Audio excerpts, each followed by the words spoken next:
Imagine this. You're standing in front of a mirror, but what you see isn't just your reflection. It's something far more intricate, an entire identity staring back at you, built from your victories, your wounds, the things you've achieved, and the things you've buried. The longer you look, the harder it becomes to tell whether you're seeing yourself or the mask that you've spent years perfecting. You adjust your posture slightly.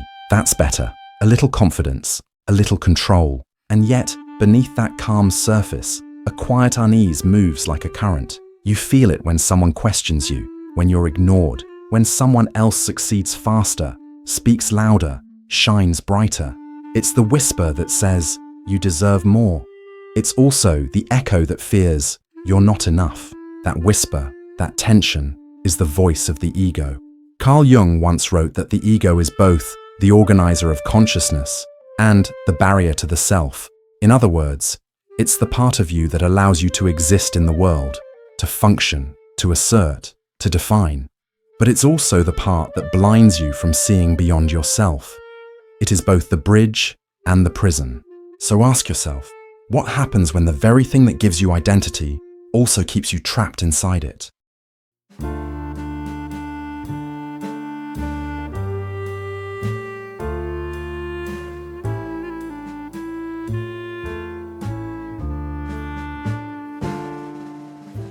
Most people think of ego as arrogance, as vanity, but that's only one face of it.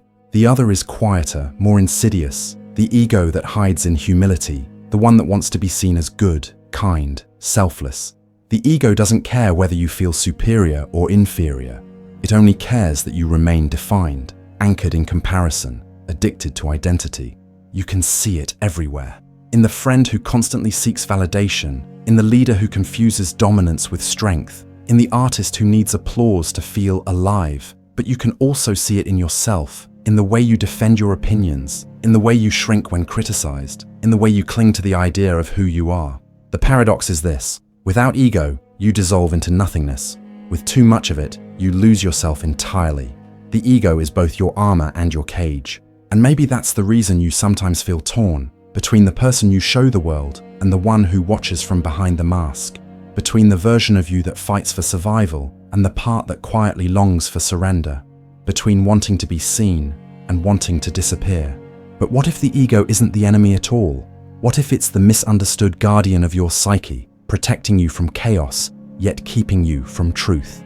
Jung believed that the ego, when unchecked, disconnects us from the deeper self, the vast unconscious that holds the totality of who we are. Yet paradoxically, without the ego, that vastness would swallow us whole. So you stand there, staring at your reflection, realizing that you've built a life around a fragile balance, needing the ego to survive, yet resenting its hold over you. You begin to wonder, when you chase success, whose hunger drives you, yours or your ego's? When you argue, defend, prove, or post, who's really speaking? And if you were to strip it all away, the pride, the self-image, the need to be someone, what would be left of you?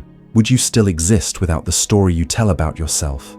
Perhaps that's the real question. If the ego is both the architect and the prison guard of your identity, then who are you when the walls fall away? Because maybe, just maybe, the real danger isn't in having an ego, but in not realizing how deeply it owns you.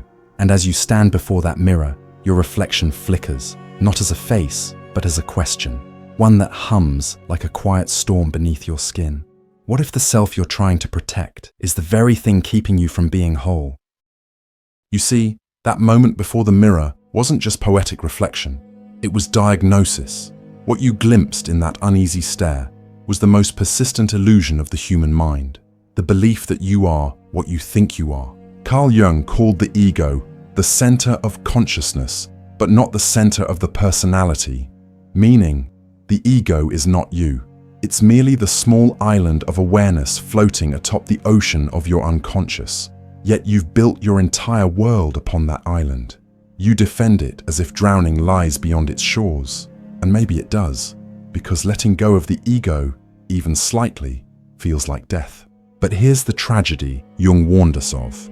The ego, designed to help you navigate the world, eventually starts believing it is the world. It forgets its role as servant and begins to rule as master. It filters every experience through the question, What does this mean about me? You scroll through social media. Ego whispers comparison. You lose an argument. Ego screams humiliation. You receive praise. Ego sighs with relief. Even your pain becomes a kind of identity.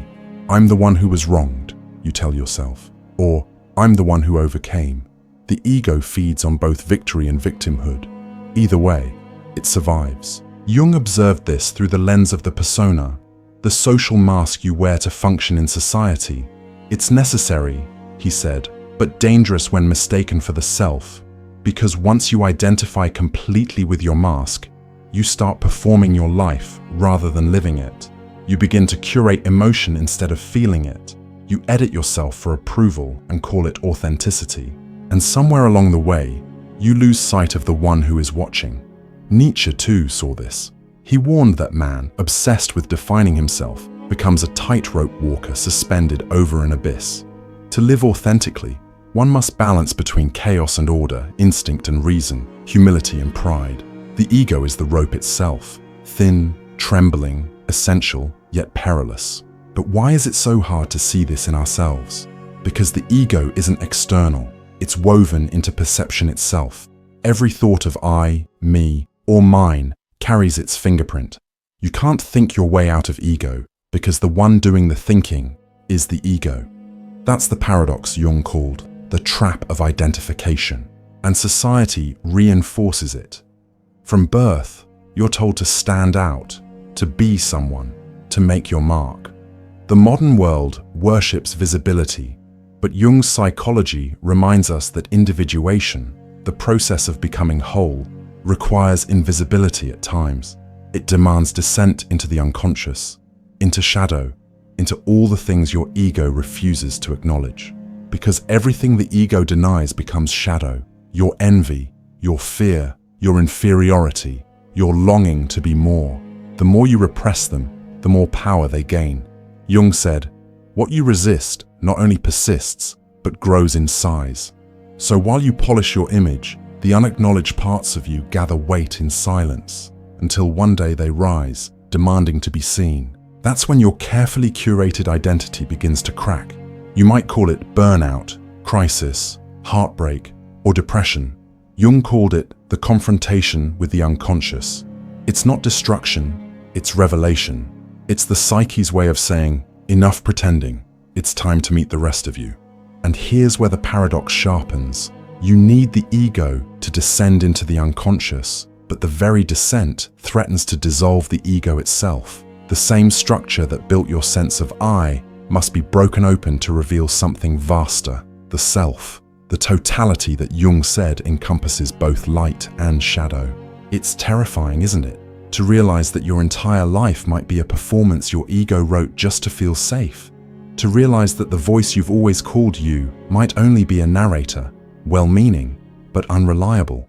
If you feel that quiet unease stirring right now, that's not discomfort to escape. It's your awakening knocking. So pause, take a breath, ask yourself quietly but honestly, am I living or performing? If you've ever felt like the world applauds your mask but ignores your soul, stay with this thought, because in the next breath, you'll see what happens when the ego, left unchecked, begins to rewrite reality itself. It begins subtly, too subtly to notice. You tell yourself you're just being confident. You justify ambition as purpose. You defend your anger as passion. And slowly, the ego's reflection merges with your own, until you can no longer tell where one ends and the other begins. But here's what Jung warned us about. What we do not make conscious emerges as fate. When the ego is left unexamined, it begins to shape your destiny from the shadows. At first, it feels like progress. You chase success, build relationships, climb ladders. You tell yourself it's growth, but look closer. The ego never seeks wholeness, only validation. It builds castles of identity, not homes of authenticity. You achieve, but never arrive. You love, but secretly bargain. You seek truth, but only the kind that flatters your existing beliefs. It's a trap disguised as purpose, and society rewards it. Modern culture doesn't just tolerate ego, it feeds it like a god. Every like, Every follower, every compliment becomes sacred currency. We measure worth in visibility, forgetting Jung's quiet truth. The privilege of a lifetime is to become who you truly are. But how can you become when you are endlessly performing? How can you meet yourself when every moment is filtered through an audience? The ego thrives in noise, not silence. In comparison, not connection. In image, not introspection. It tells you to speak before you understand, to prove before you reflect, to be seen before you are real, and you obey because silence feels like death to the ego. Neuroscience echoes Jung's insight. The brain's default mode network, activated during self-referential thinking, is the same circuitry that fuels anxiety, self-judgment, and rumination. When you're trapped in the ego's story, your mind loops endlessly, replaying who you think you are. It's why rest feels restless and peace feels foreign. The ego builds you a kingdom, but keeps you locked inside its walls. And beneath all of this, beneath the scrolling, striving, and pretending, there's something quieter waiting. The self. The self doesn't demand recognition. It doesn't need applause. It whispers instead of shouts. But the tragedy is that the louder the ego gets, the fainter the self becomes. You begin to notice the symptoms of this imbalance in everyday life. You can't celebrate others' success without a hint of envy. You interpret disagreement as threat. You feel empty when you're not productive. You confuse intensity with intimacy. Each of these is the echo of a psyche ruled by the ego, an identity inflated to protect a soul that feels small. Jung believed that every inflated ego eventually collapses into its opposite. When the persona becomes too rigid, the shadow breaks through. When pride stretches too far, shame floods back in. The psyche demands equilibrium, and it will tear down whatever illusion stands in the way. That's why some of the most successful people crumble in private. Why those who preach humility secretly crave worship. Why those who appear strong often live in quiet fear of being unseen. Because the ego cannot sustain what it promises. It offers immortality, but delivers isolation. And you, still standing before that mirror from earlier, begin to see it now. All those faces you've worn, all those titles you've collected, all those stories you've rehearsed, none of them were ever you. They were shields built from insecurity, polished into identity. You feel a strange mix of grief and liberation. If you're not the roles you play, then who are you? That question stings, because the answer requires dismantling the world you've built upon illusion. But what if that dismantling isn't death, but transformation? Jung wrote that the self is not attained by running from conflict, but by enduring it to the end. Perhaps the collapse of ego is not the end of you. It's the first time you truly begin. So ask yourself once more with raw honesty, what would remain if you stopped defending the person you think you are? What might awaken in the silence that follows? Because the ego will fight to the last breath to keep you asleep. And yet, deep within, something ancient is stirring, ready to rebel. This is the turning point, the quiet revolt of consciousness against its own illusion. Everything up until now has been dissection, exposing the mirror, naming the mask, tracing the invisible threads of ego that tug at every thought. But this is where you take back the reins, where awareness stops being observation and becomes rebellion. Because Jung believed that transformation begins not when we destroy the ego, but when we see it. To fight it directly is futile. To understand it is liberation. So, what does rebellion look like in a world ruled by self-importance? It begins with a paradox, the courage to unidentify. You start to notice the voice that says, I must prove myself. Instead of obeying, you observe. You start to hear the thought that whispers, they're judging me. Instead of defending, you watch. The moment you witness the ego, rather than becoming it, a gap opens, a space wide enough for the self to breathe. That small act of inner detachment is the beginning of freedom. Jung called it individuation, the process of becoming whole by integrating both the conscious and unconscious self. It's not about killing the ego, it's about putting it back in its rightful place, as a servant of the self, not its ruler. But make no mistake, this rebellion isn't loud or dramatic. It happens in the smallest, most intimate moments. when you pause before reacting, when you choose to listen instead of defend, when you create without seeking applause, when you say no, not out of rebellion, but respect for your inner truth. In those moments, the ego loses its grip. Think of the myths Jung loved, heroes descending into the underworld, not to slay a monster, but to find the treasure the monster guards.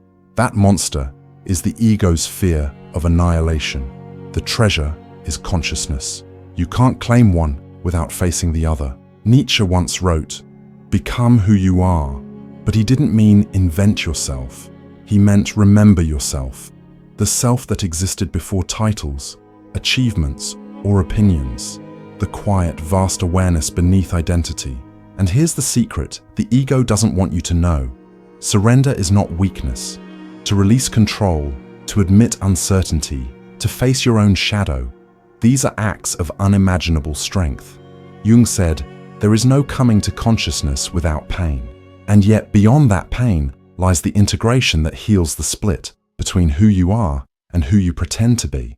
It's in that split that all suffering hides. So, begin where you are. When the ego pushes you to speak, practice silence.